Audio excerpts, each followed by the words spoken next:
오늘은 사도행전 1장 12절에서 14절 합심기도의 능력에 대해서 보고자 합니다. 사도행전을 행전이란 말이 활동, 액트, 영어로 보면 액트라고 되어 있어요. 사도들의 활동을 기록한 책이 바로 사도행전이에요. 그런데 이 사도행전을 또 한편은 어떻게 이야기했냐면 성령행전이라고도 이야기합니다. 왜냐하면 성령께서 사도들을 통해서 활동한 기록, 이 역사를 기록해 놓은 거거든요. 그러니까 이 성령행전, 사도들에게 성령이 임해서 활동하는 거예요. 활동한 내용이에요.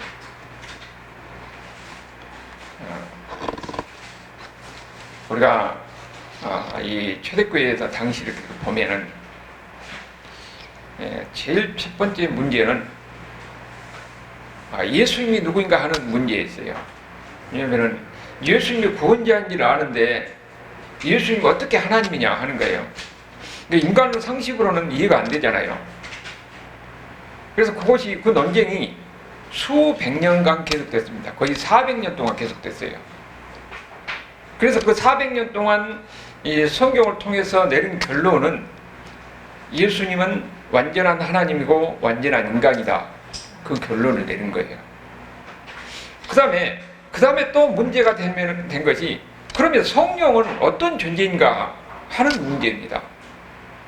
성령이 어떤 존재인가 이것도 오랫동안 논쟁을 통해서 결론을 내리게 되는데 처음에는 성령님을 하나님으로 인정하지 않았어요. 위격, 이 인격을 가진 존재를 인정하지 않았지요. 그러다가 나중에 이제 이 성령님도 하나님이다. 그래서 삼위, 성부, 성자, 성령 하나님께서 다 완전한 하나님이시다. 그래서 삼위일체로 인정하게 되는 거지요. 성령님이 바로 하나님인 거예요. 그것이 그냥 아니라 많은 논쟁과 또 시간이 지나면서 이해하게 됐죠. 왜냐하면 성경에 정확하게 기록되지 않으니까 성령님은 분명히 계시거든요. 우리가 바람이 지나가면은 바람은 보이지 않지만은 바람이 지나가는 흔적은 보이잖아요. 성령님께서 역사하신 것은 우리가 눈에 보이지 않는데 그 뒤에 흔적을 보면 보이는 겁니다. 그것이 바로 사도들을 통해서 보이는 거예요. 성령께서 임하셔서 사도를 통해서 활동하신 그 내용이 바로 곳곳에 흔적이 보이는 거죠. 그것이 바로 성령의 역사라 하는 것을 우리에게 보이는 겁니다.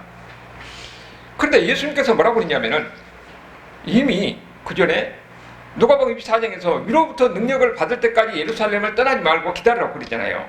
여기 사도행전 1장 4절에도 약속한 것을 아버지께서 약속한 것을 기다려라. 예루살렘을 떠나지 말고 그래서 기다리라고 그랬어요.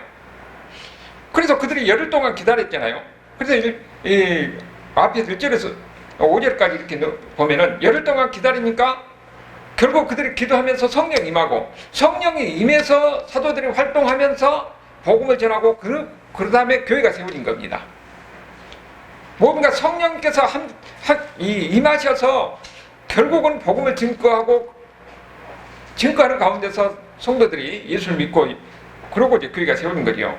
그런데 이 교회가 세워진 과정을 보면은 예수님께서 뭐라고 그랬습니까? 예루살렘과 온 유대와 사마리아 땅끝까지 이르러 복음을 전하라고 그랬거든요. 성령이 임하면 권능을 받고 이렇게 복음을 전한다는 겁니다. 그러니까 실제적으로 그들이 어떻게 했습니까? 성령께서 임하셔서 단계적으로 예루살렘에 복음을 전하게 되고 그 다음에 온 유대의 사마리아의 땅까지 이렇게 성령께서 역사해서 단계적으로 예수님이 말씀하신 대로 그렇게 복음이 증거된 거예요. 그런데 복음을 증거하는 과정이 지금 사도행전인데 그 과정을 보면은 성령께서 역사하셔서 복음을 전하는데 많은 박해도 있고 많은 어려움이 있었어요. 난관이 있었어요. 그럼에도 불구하고 그들이 복음을 전할 수 있던 것은 뭡니까? 성령의 역사인 거지요. 우리가 이 앞에서 복음서에서 보면 사도들은 나약한 인간에 불과해요. 한 연약한 인간에 불과합니다. 그런데 성령님께서, 예수님께서 말씀하신 대로 성령님께서 임하시니까 능력을 받은 거지요. 그러면서 그들이 담대하게 복음을 전할 수가 있었던 겁니다. 아니, 베드로가 설교를 할 때에 사람들이 뭐라고 그럽니까? 아니, 저 사람은 배우지도 못한 사람인데 어떻게 저렇게 많이 아느냐? 베드로가 설교할 때에 3,000명, 5,000명이 회개하고 그들이 예수 믿고 돌아오는 이런 역사가 있는 거죠. 베드로가 성전에 올라가서 기다려 올라가는데 안진뱅이가 있어서 안진뱅이에게 예수 그리스도로 명하니까 안진뱅이가 일어나는 기적이 일어나는 겁니다. 이런 표정을 보고 이런 거의 유대 지도자들이 자기들의 주변 예수님이 부활했다는 것을 이 사도들이 증거하니까 이제는 전하지 못하게 하는 거예요. 그러니까 뭐라고 합니까? 우리가 너희 말을 듣는 것보다 하나님 말을 듣는 거 어느 것이 옳으냐? 우리는 하나님께로부터 받은 예수님의 부활에 관한 하나님의 명령을 우리는 전하지 않을 수가 없다. 이렇게 당당하니 그들은 증거할 수가 있었던 거예요.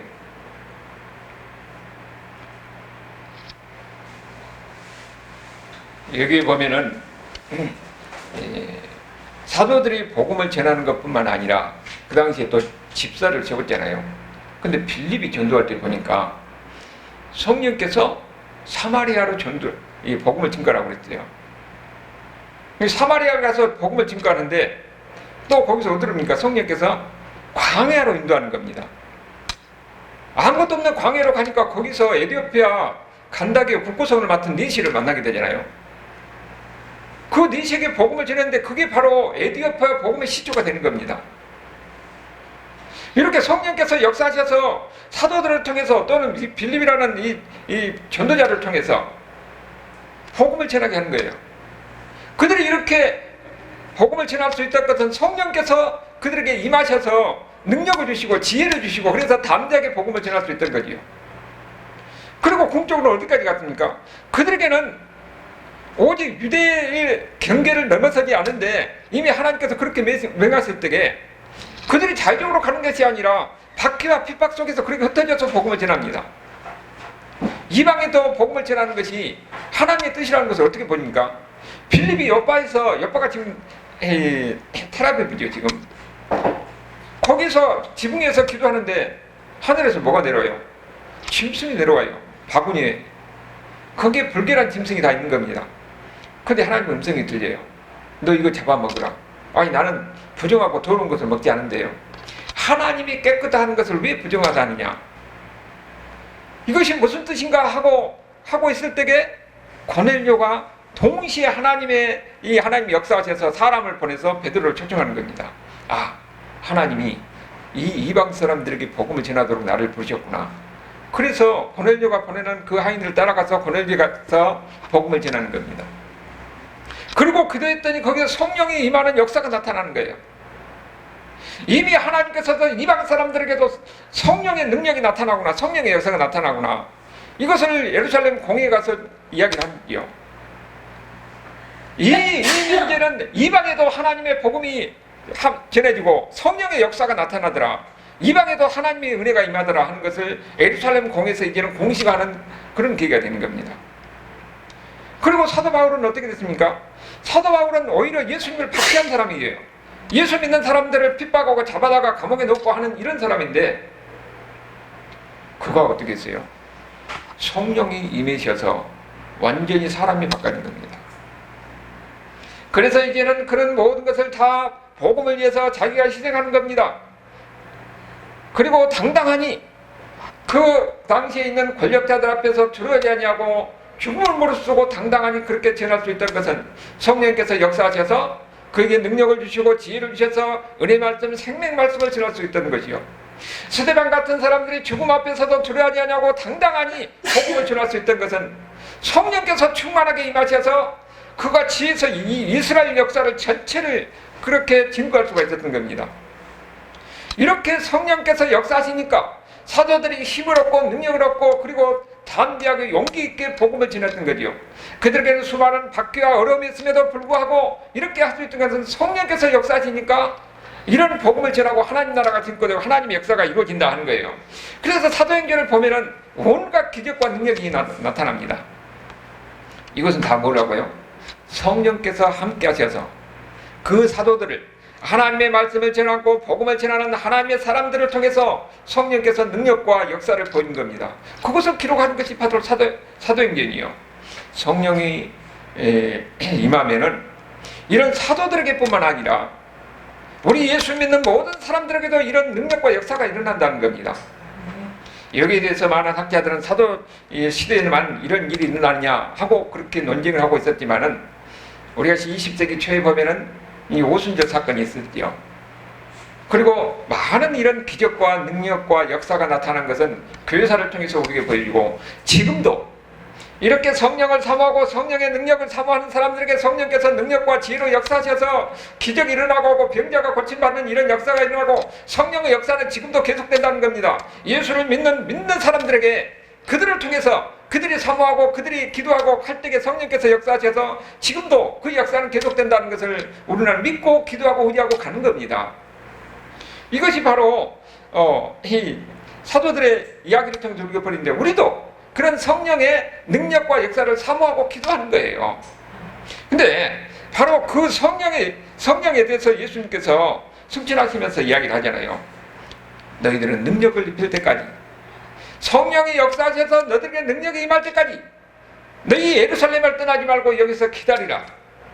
그리고 성령이 너희들에게 임하면은 너희가 능력을 입을 것이고 그때는 담대하게 복음을 전할 것이다. 그렇게 이야기를 하셨잖아요. 그러니까 실제로 그들은 그렇게 예수님이 말씀하신 대로 그렇게 했어요. 그렇게 보니까 12절에 보니까 어떻게 됩니까? 이제는 그때가 많이 안식일이었어요. 안식일인데 감람산에 있다가 감람산에서 예루살렘에 있는 마가의 다락방으로 간 겁니다.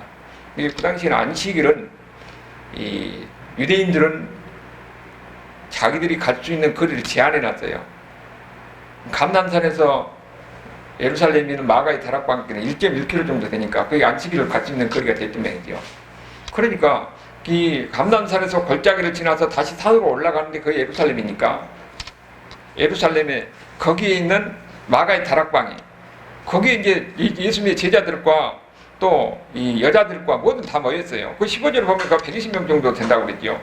마가의 다락방에 다 120명 정도 예수님 말씀대로 거기에 다 모여 있는 거예요. 예수님 뭐라고 그랬어요? 너희는 여기서 성령이 임할 때까지 예루살렘에 떠나지 말고 여기서 기다리라고 했잖아요.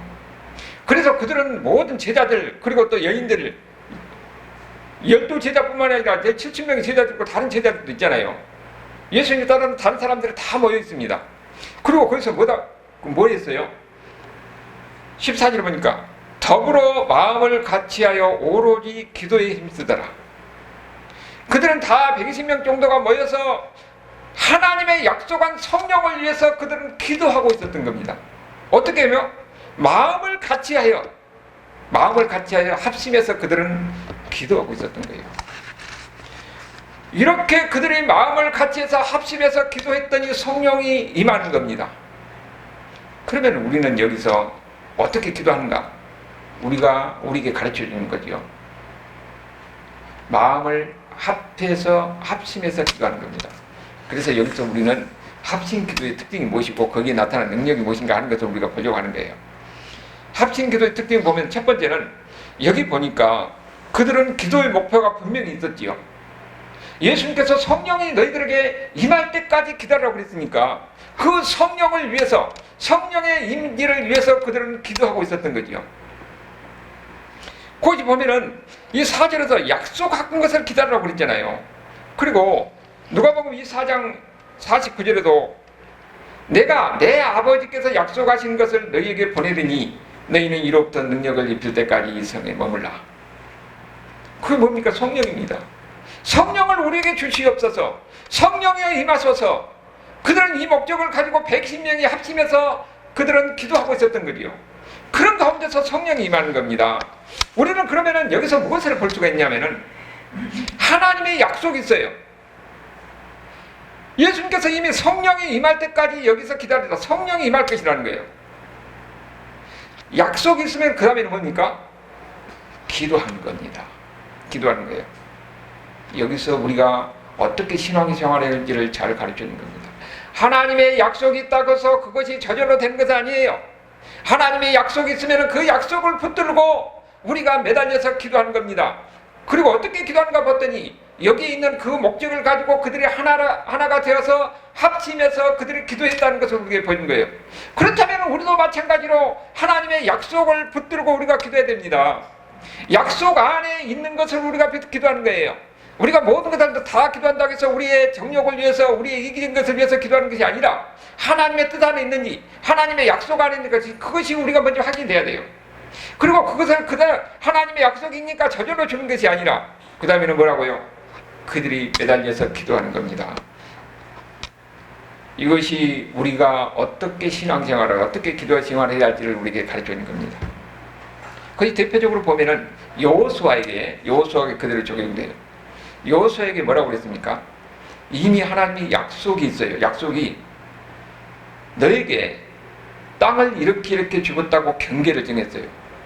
남쪽에는 네게부 사막에서, 북쪽에는 헐몬산에 지중해부터 이 요단강 있는 데까지 이 경계를 정해줬어요. 이미 그들은 자기 땅이 자기들이 정복한 거 있는 건 아니냐. 그런데 뭐라고 하냐면은 여기까지가 내가 너에게 줄 땅이다. 그러면서 너희들이 발로 밟는 것만큼 내 것이 될 거다 그랬어요. 하나님이 정해준 약속이 있으면은 저절로 내 것이 되는 것이 아니라 그들이 발로 밟아야 돼요. 그들이 모든 것을 정열을 쏟아서 그를 위해서 싸워야 됩니다. 이것을 얻기 위해서 노력해야 되는 거예요. 하나님의 약속이 있으면 그 약속을 붙들고 우리가 열심히 노력하고 힘써 싸우고 그를 위해서 기도하고 몸부림침이 있어야 되는 거예요. 그럴 때에 우리가 하나님을 위해서 일하고 노력하고 힘쓸 때에 하나님께서 우리를 도우셔서 하나님의 약속이 이루어지게 한다는 겁니다. 약속 밖의 것은 아무리 우리가 노력해도 하지 못합니다. 약속 안에 있는 것은 우리는 연간 연약하기 때문에 보잘것없고 미약하지만 하나님의 약속을 붙들고 기도할 때에 하나님이 도우신 겁니다. 성령님이 도우신 거예요. 그러면서 하나님의 뜻이 이루어진 겁니다. 하나님은 우리가 주님을 위해서 헌신하고 주님을 위해서 수고하고 그 주님 앞에 매달리고 간구할 때에 거기에 하나님의 우리 힘으로 우리 능력으로 되는 것이 아니라 하나님의 능력으로 된다는 겁니다. 그렇기 때문에 하나님의 복은 항상 이중적으로 임하는 거예요. 하나님의 약속이 있으면 그 약속을 얻기 위해서 우리가 노력하고 기도하는 겁니다. 여기에 예수님도 마찬가지입니다. 예수님이 성령을 약속하셨어요. 제자들의 그 성령에 임하게 해달라고 성령이 우리에게 임하소서 하고 그들에게 기도했더니 바로 성령께서 역사하셨다는 것을 우리에게 가르쳐 주는 겁니다. 이것은 성경 곳곳에서 계속적으로 나와요. 계속적으로 우리에게 보여주는 겁니다. 그 대표적으로 보면 에스겔서 36장 36절 37절에 보면은 너희 사방에 남은 이방 사람이 나 여호와가 무너진 것을 건축하며 황폐한 자리에 심은 줄을 알리라. 여기 뭐냐면은 이미 이 황폐하게 돼서 무너졌던 이스라엘을 하나님이 다시 일으키겠다는 거예요. 하나님의 약속입니다. 하나님이 이미 황폐하고 다 무너졌던 이스라엘을 다시 하나님이 일으키겠다고 약속하는 거지요. 그리고 37절에 주 여호와께서 이같이 말씀하셨느니라. 그래도 이스라엘 족속은 이같이 자기들에게 이루어 주시기를 구하여야 할지니라. 하나님이 약속이 있어도 그들은 그 약속을 위해서 기도해야 된다는 겁니다. 구해야 된다는 것이에요. 자기들에게 이 하나님의 약속이 이루어지도록 하나님 앞에 기도해야 된다는 것을 에스겔을 통해서 우리에게 보이는 겁니다. 이것이 무엇을 얘기하는 겁니까? 하나님의 약속이 있으면 저절로 되는 것이 아니에요. 하나님의 약속이 있으면 그 약속이 내게 이루어지도록 기도해야 된다는 겁니다. 하나님 앞에 매달려야 된다는 거예요. 그것을 얻기 위해서 노력하고 기도해야 된다는 것을 우리에게 가르쳐 줍니다. 우리가 다니엘서에서 보면 그게 나와요. 소년 다니엘이 바벨론에 의해서 포로로 잡혀가요. 그는 나이가 이제 70년이 지나고 거의 나이가 80이 되는 노인이 돼가지고 다니엘서를 보고 이 에레미야서를 보고 있었습니다. 에레미야서를 보니까 이미 에레미야를 통해서 하나님의 약속하는 거 있어요. 그들이 포로로 끌려가서 나라가 망해서 다 이방 가운데 살고 있지만 70년이 지나면 다시 회복할 것이다 하는 하나님의 약속을 본 겁니다. 계산해 보니까 지금이 바로 이제 70년이 지나는 거예요. 지금이 이때구나. 그래서 다니엘이 하나님 앞에 기도하는 겁니다. 하나님이 약속하신 대로 70년이 지났습니다. 이제는 이스라엘 회복해 주시옵소서. 그래서 자기 민족을 자기가 회개하는 가운데서 하나님 앞에 기도했던 것이 다니엘서 9장 1절에서 3절의 이야기죠. 여기 보면은 그 2절을 보니까 다니엘서 9장 2절을 보니까 그 통치 원년에 나 다니엘이 책을 통해 예레미야 책이죠. 통해 여호와께서 말씀하신 선지자 예레미야에게 알려주신 그 연수를 깨달았나니 곧 예루살렘의 항폐함이 70년 만에 그치리라 한 것이라. 그 다음에 어떻게 됩니까? 내가 금식하며 베옷을 입고 죄를 덮어쓰고 주 하나님께 기도하여 하며 간구하기를 결심하고 이미 하나님의 약속을 발견하고 그는 어떻게 됩니까? 자기 민족의 죄를 참여하면서 하나님께서 약속하신 그 70년이 되었습니다. 이제는 우리를 회복시켜주시고 우리가 다시 본토로 돌아가게 하시고 이스라엘이 다시 회복되게 해주시옵소서. 그렇게 기도했다는 겁니다. 이것이 바로 우리가 어떻게 해야 할지를 가르치는 겁니다. 하나님의 약속이 있으면 우리는 어떻게 된다는 거예요? 기도해야 됩니다. 기도하지 않으면 그것이 내 것이 되지 않아요. 하나님의 약속이 있어도 우리는 하나님의 약속만 믿고 그냥 가만히 있으면 아무것도 우리에게는 이루지 않습니다.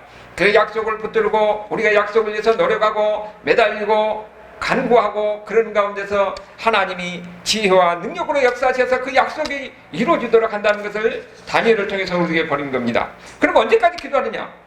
그 약속이 이루어질 때까지, 응답받을 때까지 기도하는 거예요. 여러분, 하나님 앞에 기도할 때에 우리는 어떨 때 보면 그것이 금방 응답받는 경우도 있지만은 때로는 1년, 2년, 10년 아니면 우리가 죽은 다음에 응답받는 경우도 있습니다. 하나님의 약속이 있으면 그 약속은 분명히 이루어진다는 믿음을 가지고 이루어질 때까지 기도하는 거예요. 여기에 보면은 분명한 그들은 기도하는데 하나님께서 약속한 그 약속을 붙들고 기도하는 것을 볼 수가 있습니다. 우리가 기도하지 않으면 하나님이 약속한 것을 누리지 못합니다. 기도하지 않으면 하나님의 능력을 체험하지 못하는 겁니다. 하나님은 우리에게 모든 성경을 통해서 많은 약속을 했습니다. 그것이 저절로 된 것이 아니라 우리는 그를 위해서 기도해야 되는 거예요. 기도한 사람만이 하나님의 능력을 경험하고 기도한 사람만이 하나님의 기적을 체험할 수 있는 겁니다. 그 다음에 이 합심 기도는 두 가지로 또 두 번째로 우리가 볼 수 있는 것이 기도는 어떻게 된다고요? 끊임없이 계속적으로 기도해야 된다는 겁니다. 14절을 보면은 덕으로 마음을 같이하여 오로지 기도에 힘쓰더라 그랬잖아요. 오로지 기도에 힘쓰더라, 이게 바로 진행형이에요. 계속적으로 그들은 기도하고 있다는 겁니다. 이것은 시간적으로 계속 기도하는 것뿐만 아니라 하나님이 약속한 그 약속이 이루어지도록 계속적으로 반복적으로 기도하는 거예요. 하나님이 성령이 우리에 임하셔서 성령을 우리에게 주시옵소서. 이 하나님의 약속한 것이 이루어지도록 그들은 계속적으로 반복적으로 그렇게 기도했다는 것을 우리에게 보이는 겁니다. 이것은 중원부원 기도하는 것도 달라요. 중원부원은 화려하고 미사 요구를 통해서 의미도 없는 말을 계속적으로 반복하지만은 여기는 뭡니까? 하나님의 약속이 있잖아요. 그 약속의 내용을 붙들고 계속적으로 시간적으로도 계속적으로 기도하고 또 내용적으로 그 내용을 가지고 계속 이루어질 때까지 기도하는 겁니다. 그리고 누가복음 24장 그 후반절 마지막에 보면은 그들은 다 어떻게 됩니까? 찬양하면서 하나님 앞에 기도하고 그들 기다렸던 거예요. 그럼 우리도 지금 어떻게 기도해야 되는 것을 가르쳐주고 있습니까?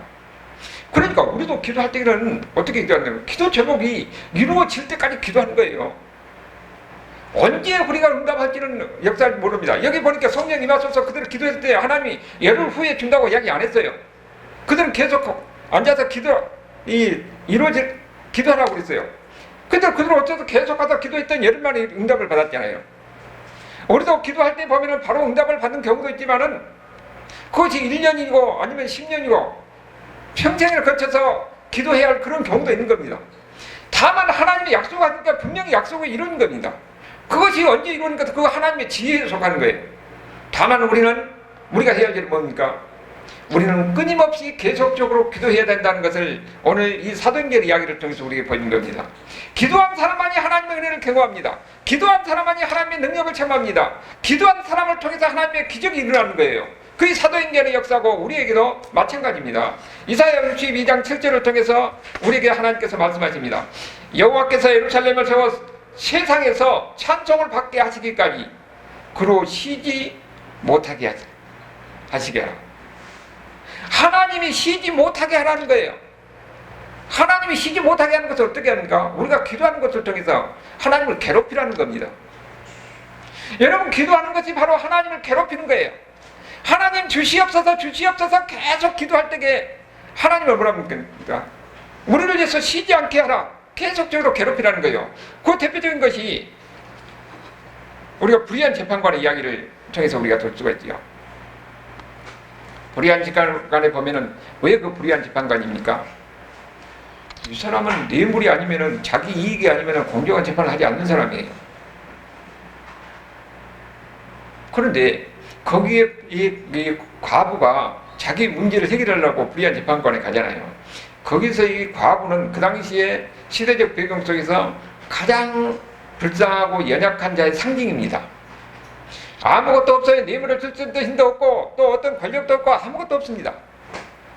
그런데 불의한 재판관이 이 불의한 재판관에 가서 계속적으로 자기의 이 문제를 해결해 달라고 기도하는 겁니다. 그러니까 어떻게 됐다고 했습니까? 귀찮아서 이 여인의 기도를, 이 문제를 들어줘서 문제를 해결했다고 이야기합니다. 우리가 기도를 어떻게 해야 할지를 가르쳐 준 거예요. 예수님은 우리에게 어떻게 하라고요? 불의한 재판관도 귀찮아서 들은 것 같이 우리가 하나님 앞에서 하나님이 귀찮게 여길 정도로 우리가 끊임없이 매달리고 기도하고 간구하라는 겁니다. 언제까지? 응답받을 때까지. 그래서 로이 존스는 그렇게 이야기를 했어요. 참된 기도는 뭐냐? 참된 기도는 응답받을 때까지 만족하지 않고 끝까지 기도하는 겁니다. 하나님의 약속을 붙들고 이루어질 때까지 기도하는 거예요. 그것이 하나님이 이사야서를 통해서 이야기하고 불의한 재판관을 통해서도 우리에게 이야기해 준 겁니다. 여기에 마가의 다락방에서 이 예수님의 제자들은 어떻게 했습니까? 그들은 하나님의 약속을 붙들고 하나님께서 성령을 약속하시기 때문에 그 약속을 붙들고 그들은 기도했습니다. 하나님의 약속이 이루어질 때까지 계속적으로 그들은 그 붙들고 기도했던 거지요. 그랬더니 나중에 하나님의 약속대로 성령이 임해서 하나님의 역사가 일어나는 겁니다. 이 기도에 대해서 누가복음 11장 9절 13절에서 보면은 뭐라고 얘기합니까? 내가 또 너희에게 이르노니 구하라 그러면 너희에게 주실 것이요 찾으라 그러면 찾아낼 것이요 문을 두드리라 그러면 너희에게 열릴 것이다. 이거 보면은 계속 현재 진행형입니다. 구하고 찾고 두드리고 그러면은 열릴 것이다 하는 것이 계속적으로 지금 현재 진행형으로 계속되고 있는 거예요. 그러면은 10절에 보니까 구하는 이마다 받을 것이요 찾는 이가 찾아낼 것이요 두드리는 이에게 열릴 것이나 응답받았다는 이야기입니다. 그러면서 하는 말이 너희 중에 아버지는 아버지로서 아들이 생선을 달라 하면은 생선 대신 뱀을 주며 알을 달라면 정갈을 주담이 있느냐. 이런 사람 없다는 거죠. 달라고 자식이 아버지에게 달라고 하면은 다 좋은 것을 주지 않겠느냐. 그래서 너희가 악할지라도 좋은 것을 자식에게 줄 줄을 알거든. 하물며 너희 하늘 아버지께서 구하는 자에게 성령을 주시지 않겠느냐. 하나님께 구하면 하나님께서 우리에게 성령을 주신다고 그랬는데 이 말씀이 오늘 사도행전과 연결이 된 겁니다. 성령을 받기 위해서 예루살렘을 떠나지 말고 기도하라고 그랬잖아요. 여기 보니까 구하는 이에게 이 성령을 주시지 않겠느냐. 그들이 하나님의 말씀대로 붙들고 매달리고 기도했더니 성령께서 그들에게 임하는 겁니다. 하나님의 응답 받는 거예요. 그러면 우리가 어떻게 기도해야 된다는 겁니까? 우리도 기도 제목을 가지고 계속 찾고 두드리고 매달리라는 거예요. 이것을 지금 우리가 어떻게 신앙생활을 할지를 가르치는 겁니다. 교회를 오래 다녔느냐, 무슨 성경을 많이 하느냐 이거 중요한 게 아니라 하나님의 살아계시고 하나님의 역사하신다는 걸 믿고 성령의 역사심을 믿는다면은 우리는 하나님 앞에 나와서 계속 찾고 매달리고 두드리고 그러면서 하나님을 귀찮게 하라는 겁니다. 그 기도를 들으시고 하나님께서는 그것이 우리가 원하는 것이 하나님의 뜻 안에서 하나님의 약속 안에 있을 때는 반드시 이루어진다는 거예요. 우리가 어떻게 기도한다는 것을 말합니까? 계속 끊임없이 끈질기게 하나님 앞에 기도해야 된다는 것을 우리에게 가르칩니다. 이게 바로 합심기도라는 겁니다. 그 다음에 세 번째는 마음을 같이 하는 기도입니다. 여기는 뭐라고 씁니까? 14절. 더불어 마음을 같이 하여, 마음을 같이 한가 한 마음으로. 그 사도행전 4장 24절에 보면은 그들이 듣고 한 마음으로 하나님께 소리 높여 이르되, 한 마음으로 기도하는 겁니다. 이게 바로 합심 기도예요. 같은 마음으로 같은 내용을 가지고 끈질기게 매달리면서 기도하는 이 기도가 바로 합심 기도인데, 이 기도에 하나님이 응답하신다는 겁니다. 하나님의 뜻에 합한 기도는 응답받을 때까지 기도하는 거예요. 이게 바로 최초의 기도, 교회가 지금 여기에 보면은 120명이 모여있을 이 자리가 바로 최초의 교회예요. 여기서 기도에서 있었던 일, 그들이 매달리고 기도하고 했더니 성령께서 임하사 하나님의 역사가 일어나는 겁니다. 우리가 왜 합심 기도를 해야 되느냐? 이것은 우리가 실제로 경험해 보면 압니다.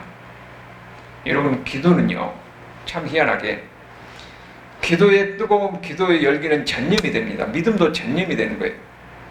그래서 우리가 함께 모여서 같이 기도하고 뜨거운 열정으로 기도하고 함께 기도할 때는 그 기도가, 열기가 서로 퍼져나가는 겁니다. 그리고 기도할 때는요, 합심 기도할 때는 통속으로 기도하는 겁니다. 우리가 함께 모여서 주여 외치면서 통속으로 기도할 때 그 기도의 열기가, 어떻게 보면은 기도를 제대로 하지 않는 사람도 그 기도의 열기 속에서 기도의 불이 붙어가지고 같이 불이 짓고 기도할 수가 있는 겁니다. 그렇기 때문에 합심 기도하는 것이 그렇게 중요해요. 하나님 앞에 매달리고 절규하면서 불이 짓는 기도가 중요한 겁니다. 그리고 모두가 다 기도의 열기에, 기도의 불이 붙어서 같이 기도할 때에 거기에 바로 성령께서 역사하시고 하나님의 능력이, 하나님의 역사가 나타난다는 거예요. 물론 모든 기도도 중요하지만 사단은 가능하면 우리를 고립시키기 위해서 혼자 기도하는 거예요. 그러나 하나님은 우리가 모이게 합니다. 우리가 모여서 함께 기도하는 것이 하나님께서 원하는 거예요. 그러면 우리는 같이 모일 때가 어떻게 됩니까?